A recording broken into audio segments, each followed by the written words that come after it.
আইসিসির বাইরে গিয়ে বিদ্রোহী সংগঠন গড়ার হুঁশিয়ারি পাকিস্তানের, দাবি ভারতের কাছে জিম্মি ক্রিকেটের অভিভাবক সংস্থা। ভারতে পিএসএল এর সম্প্রচার সত্ত্ব বিক্রি না করার সিদ্ধান্ত।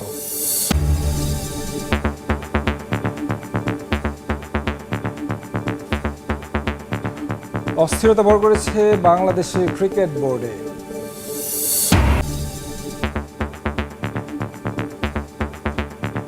যৌন হয়রানির অভিযোগ তদন্তের রিপোর্ট জমা পড়লেও প্রকাশ করেনি বিসিবি।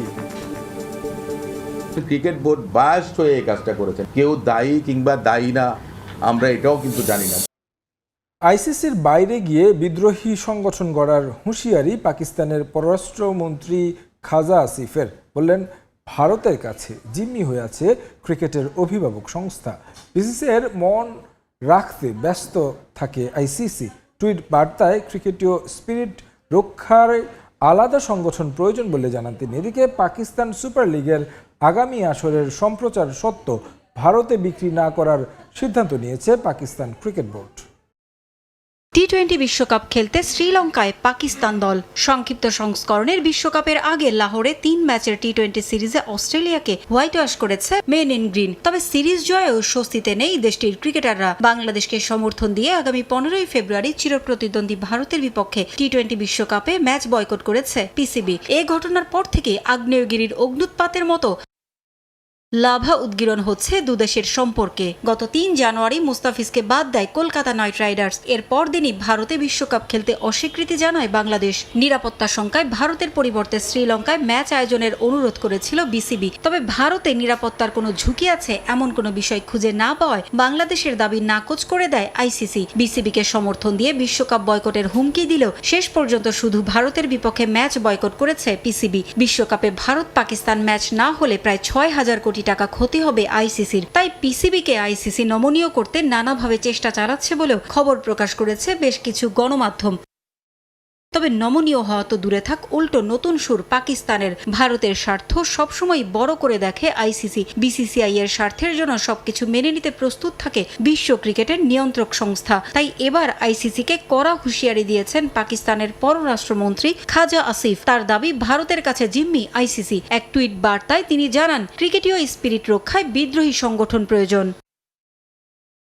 আমি মনে করি ক্রিকেটের জন্য নতুন একটি আন্তর্জাতিক সংস্থা প্রয়োজন, যাতে ভদ্রলোকের খেলাটির স্পিরিট বজায় থাকে। দক্ষিণ এশিয়ায় ভারতের রাজনৈতিক স্বার্থের কাছে জিম্মি হয়ে গেছে আইসিসি।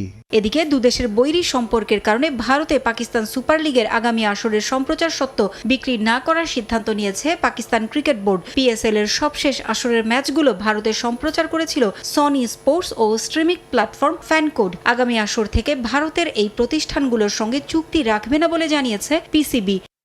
ভারতের বিপক্ষে ম্যাচ বয়কট করলে পয়েন্ট টেবিলে বড় ধাক্কা খাবে পাকিস্তান। পূর্ণ পয়েন্ট পাওয়ার সঙ্গে নেট রান রেটে বড় বোনাস পাবে প্রতিপক্ষ। যে কারণে বাকি ম্যাচগুলো জিতলেও পরের রাউন্ডে যেতে কঠিন চ্যালেঞ্জে পড়তে হবে পাকিস্তানকে। আশঙ্কা আছে সরকারি হস্তক্ষেপের কারণে আইসিসি থেকে শাস্তি পাওয়ারও। ভারতের বিরুদ্ধে পাকিস্তানের এই লড়াইয়ে অন্য কোনো দলকে পাশে পাচ্ছে না দেশটি। পুরো আসর বয়কট না করে একটি ম্যাচ বয়কটের প্রভাবে পাকিস্তানের জন্য কতটুকু কঠিন হবে পরবর্তী রাউন্ডে যাওয়া। পাকিস্তানের ম্যাচ বয়কট করা মানে ভারত ওয়াকওভার পাবে এই ম্যাচে। অর্থাৎ টস করার সময় ভারত অধিনায়ক উপস্থিত থাকবেন, আর পাকিস্তান অধিনায়ক উপস্থিত না থাকলে পূর্ণ 2 পয়েন্ট পাবে প্রতিপক্ষ। শুধু তাই নয়, ওয়াকওভার পাওয়ার মানে প্রতিপক্ষ পুরো ইনিংস খেলে 0 রান করেছে হিসেবে ধরে নেওয়া হবে। ফলে নেট রান রেটে বড় লাফ দিবে ভারত, আর পাকিস্তান পিছিয়ে পড়বে, যার ফলে কঠিন হয়ে যাবে আসরের বাকি ম্যাচগুলো জিতেও পরের রাউন্ডে যাওয়া। এই ম্যাচ পণ্ড হলে আইসিসির প্রায় 25 থেকে 30 মিলিয়ন ডলার লস হবে। ফলে এর প্রভাব পড়বে আইসিসির দেশগুলোর মাঝেও। একইভাবে আর্থিকভাবেও ক্ষতিগ্রস্ত হবে পাকিস্তান। আইসিসি চাইলে আইনিভাবে পাকিস্তানের কাছে সেই ক্ষতিপূরণ দাবি করতে পারে। এমনকি পাকিস্তানের বার্ষিক রেভিনিউর 70 থেকে 80% কমিয়ে দিতে পারে ক্রিকেটের নিয়ন্ত্রক সংস্থা। আইসিসির গঠনতন্ত্রের আর্টিকেল 2.4 ডিতে বলা হয়েছে সংস্থাগুলোকে সরকারি হস্তক্ষেপের প্রভাব মুক্ত থাকতে হবে।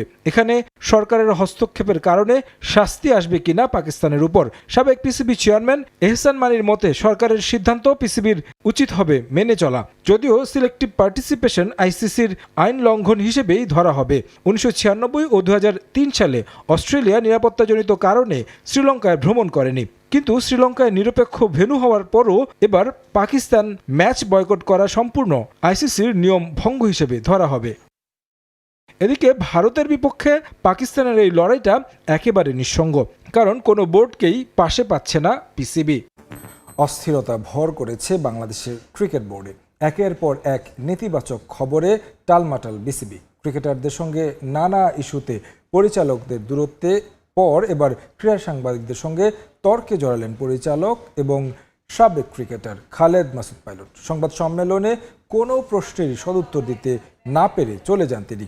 অন্যদিকে নারী ক্রিকেটার জাহানারা আলমের যৌন হয়রানির অভিযোগ তদন্তে রিপোর্ট জমা পড়লেও তা এখনও প্রকাশ করেনি বোর্ড। উল্টো হাইকোর্টের রুলের পর তড়িঘড়ি করে প্রতিবেদন জমা দেওয়ার অভিযোগ রিটকারী আইনজীবীর। বাংলাদেশের ক্রিকেট চলছে এক উল্টো উটের পিঠে।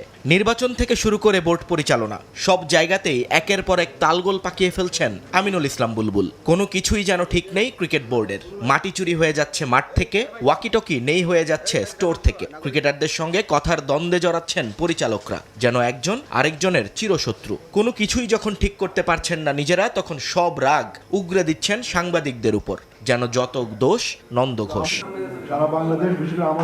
গ্রাউন্ডস কমিটির বিশাল এক প্রজেক্ট নিয়ে পাওয়ার পয়েন্ট প্রেজেন্টেশন সাজিয়ে ঘণ্টাখানেক আলোচনার পর বাজেট নিয়ে প্রশ্নে নিশ্চুপ চেয়ারম্যান খালেদ মাসুদ পাইলট।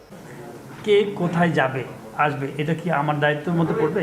নিজেদের অক্ষমতা ঢাকতে সাংবাদিকদের উপর চড়াও হওয়া বিসিবিতে নতুন কিছু নয়। এর আগেও পাপনের বোর্ডে হরহামেশাই ঘটত এসব ঘটনা, কিন্তু নতুন দিনে নতুন বোর্ডও বের হতে পারেনি সেই রীতি থেকে। সুন্দরভাবে এত সুন্দর কথা বলেছি, আমার মনে হয় আপনি কোশ্চেনটা আপনি এমনভাবে বলছেন আপনি ভিউয়ার্স বাড়ানোর জন্য, ঠিক আছে।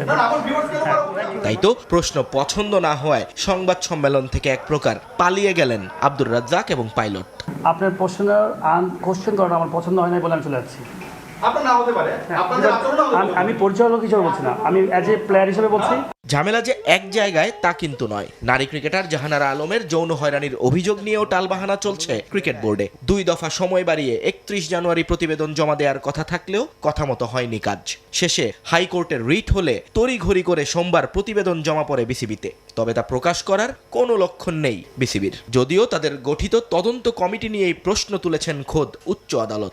আপনি যেই কমিটির বিরুদ্ধে অভিযোগ, সেই কমিটির কোনো কর্তা ব্যক্তিকে আপনি সেই কমিটিতে রাখতে পারেন না, যার কারণে আমি প্রথম আলো আপনার রিপোর্ট করেছিল যে অন্তত 2 জন ইন্ডিপেন্ডেন্ট এক্সপার্টকে কমিটিতে রাখা হোক। কেন এই কথাটা এসছে? যে নিরপেক্ষতার প্রশ্নটার জন্য। আইসিসির বাইরে বিদ্রোহী সংগঠন গড়ার হুঁশিয়ারি পাকিস্তানের।